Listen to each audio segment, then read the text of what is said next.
Tetori është muaji kur forca e grave vishet me ngjyrën e shpresës, me ngjyrën roz.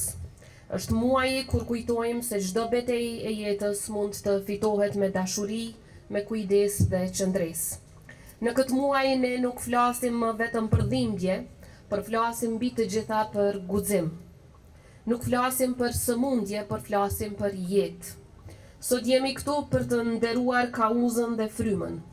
Frymën e grave që nuk u dorëzuan, që u përballën me frikën dhe e kthyen atë në forcë.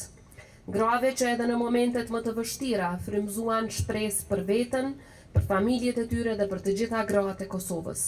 Vite më parë, Kosova ka qenë në një terr informativ për kancerin në përgjithësi dhe kancerin e gjirit në veçanti. Pyetjet asaj kohe, nëse kjo sëmundje është ngjitse, tani janë të tejkaluara. Pyetjet e tilla, mitet, keqkuptimet e kohës kanë vetëm një përgjigje: informacionin e saktë dhe të qartë. Për këtë më duhet ta falenderoj pafundësisht zonjën Afie Latifi, si pishtarin e shpërndarjes së informacionit të saktë përmes profesionistëve shëndetësor. Vizioni i zonjës Nafie ka bërë historinë, ka lënë gjurmë dhe ka ndikuar në ngritjen e vedijes dhe edukimit shëndetësor në vendin tonë. Njëra prej arsyeve që ne sot në klinikën e onkologjisë shohim më pak raste të avancuara është pikërisht zonja Nafie dhe vizioni i saj për shpërndarjen e informacionit të saktë dhe edukimin. Jam më së e bindur që ajo me përkushtimin dhe ndershmërinë e saj do vazhdoj të na befasoj.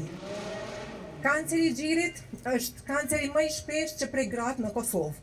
Deri në ditën që flasim, këtë vit në klinikën tonë janë regjistruar gjithsej 330 vajza, gra, si dhe 3 burra të prekur me kancer të gjirit. Sot në këtë muaj të shënuar të tetorit, muaj ndërkombëtar i luftimit të kancerit të gjirit, jemi mbledhur me qëllim të përbashkët, të nderojmë guximin e grave që përballen me këtë sëmundje dhe të riafirmojmë përkushtimin tonë për një sistem më të drejtë dhe më të ndjeshëm, njerëzor dhe kujdes shëndetësor.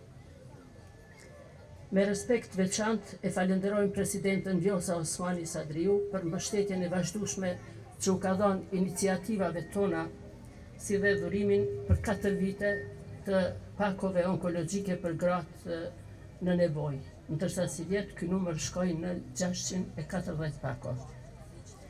Kjo është dëshmi e solidaritetit të vërtet institucional dhe njerëzor.